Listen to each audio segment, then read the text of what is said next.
बहुत मामूली सा एक इजाफा हमने ज़रूर एक्सपोर्ट्स में देखा है, लेकिन ये वो इजाफा नहीं है कि जो अगले 5 साल के टारगेट को मीट करने के लिए काफ़ी हो। तो अभी मज़ीद कौन कौन से ऐसे इक़दाम की ज़रूरत है कि इस इजाफे को मज़ीद किया जा सके? पहले तो मैं ये थोड़ा सा एक एक्सप्लेनेशन दे दूं कि जो फिगर आई हैं वो बुरी नहीं है, बहुत अच्छी नहीं है लेकिन बुरी भी नहीं है। इस वक्त हमारी एक्सपोर्ट जो है वो 10.5% बढ़ी है और इम्पोर्ट 6.1% बढ़ी है। तो दूसरे लफ्जों में एक्सपोर्ट जो है उसमें जो इंक्रीज हुआ है वो इम्पोर्ट के मुकाबले में करीबन दोगुना है। ये बड़ी खुशाइन बात है।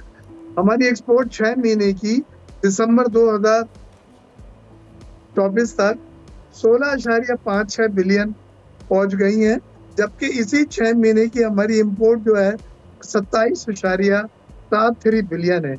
इस लिहाज से हमारा तिजारती खसारा 11.17 अरब है।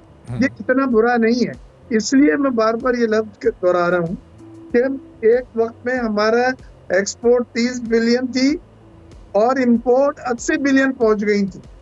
हमारा तिजारती खसारा 50 अरब रुपए था और उसने हमारे पूरे रिजर्व चार्ट के खत्म कर दिए थे।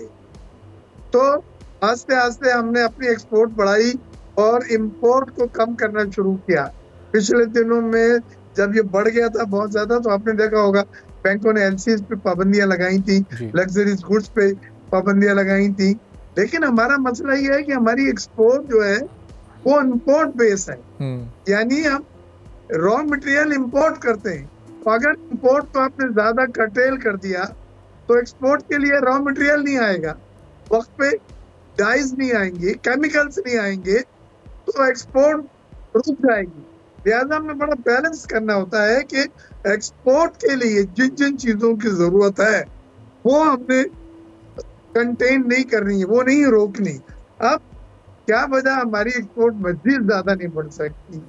हमें 2 चीजें करनी है। मैंने हुकूमत से भी कहा है, पार्लियामेंट नेशनल असेंबली के के फ्लोर पे भी कहा है कि एक तो हमारा मार्कअप जो है सिंगल डिजिट करें, जहां से ये बढ़ाना शुरू किया था 23% पे ले गए थे।